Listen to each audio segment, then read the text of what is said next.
Nasrallah की मौत पर उमर अब्दुल्ला का बयान आया है। लेबनान ने नई जंग के बादल उमर अब्दुल्ला की तरफ से ये बड़ा बयान, इजराइल के हमले रोके जाएं। उमर अब्दुल्ला की तरफ से ये कहा गया, भारत भी इजराइल पर दबाव बनाए। अब्दुल्ला ने ये बातें कही हैं। 1 साल से इजराइल के हमले जारी है। तो नसरुल्लाह की मौत पर उमर अब्दुल्ला ने बयान दिया है। इजराइल की तरफ से जो लगातार पिछले 1 साल से बमबारी और ताकत का इस्तेमाल हो रहा है, हमने तो उसकी मुखालफत की है, मजम्मत की है और बार बार ये मांग की कि इसका इस्तेमाल ना हो।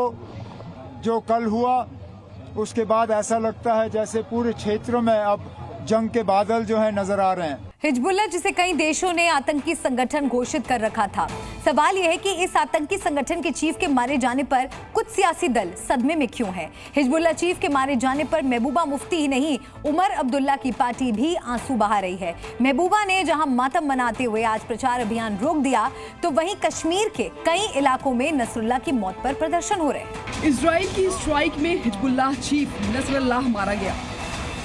आतंकी संगठन हिजबुल्लाह के खिलाफ इजराइल की ये बड़ी जीत है। हिजबुल्लाह कमांडर्स को मार दिया था, उनकी एयर फोर्स जो भी कहते हैं उसका हेड, उनके लॉजिस्टिक्स का हेड, 3-4 वो मार दिए थे। अब नसरुल्लाह को मार दिया जो कि नर्व सेंटर है, फाउंटेन हेड है हिजबुल्लाह का, वो गया।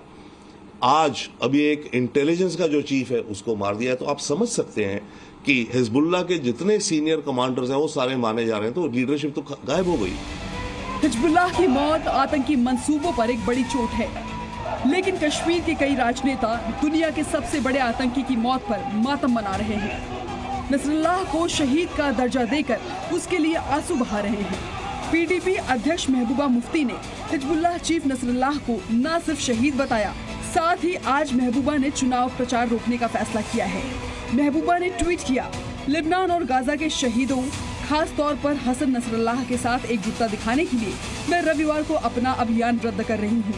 हम इस दुख की घड़ी में फिलिस्तीन और लेबनान के लोगों के साथ खड़े हैं। जम्मू कश्मीर में महबूबा अकेली नेता नहीं है जो आतंकी की मौत पर आंसू बहा रही है। फारूक अब्दुल्ला की पार्टी नेशनल कॉन्फ्रेंस के सांसद आगा सैयद रूहुल्लाह ने भी अपना चुनाव अभियान आज के लिए रोक दिया है।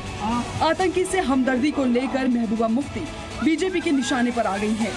बीजेपी ने पूछा कि जब बांग्लादेश में हिंदुओं पर हमला होता है तो तब महबूबा मुफ्ती क्यों नहीं कुछ बोलती। जब बांग्लादेश में हिंदुओं का कत्लेआम होता है तब इनकी आवाज़ बंद हो जाती है। आज इजराइल पर हमला करने वाला हजीबुल्लाह, उसका कमांडर अगर मारा जाता है तो ये एक दिन के लिए प्रचार बंद कर देती है। ये घड़ियाली आंसू हैं, मगरमच्छ के आंसू हैं। लोग इसकी सारी जो मंशा है उसको समझते हैं। महबूबा के इस फैसले को बीजेपी पीडीपी का रिलीजन कार्ड बता रही है और इसे कश्मीर के लोगों को गुमराह कर वोट पाने का पैतरा बताया है। महबूबा जी रिलीजियस कार्ड यहाँ खेल रही है। इलेक्शन के दिन है, इलेक्शन के दिनों में अब आज कह रही है कि मैंने कैंपेनिंग आज बंद की है। ये एक रिलीजियस कार्ड है, इलेक्शन स्टंट है महबूबा जी का। कमेंडेबल है कि इसको हम भी कंडेम करते हैं कि दुनिया में कहीं मरने नहीं चाहिए लोग, चाहे वो कोई भी हो। जंग किसी बात का इलाज नहीं है। रशिया और यूक्रेन ने जंग किया, वहाँ भी हजारों लोग मरे गए, लेकिन अभी तक जंग ही चल रही है। लास्ट में आपको टेबल पे आके बातचीत करनी पड़ती है दुनिया के जितने भी मसाइल हैं।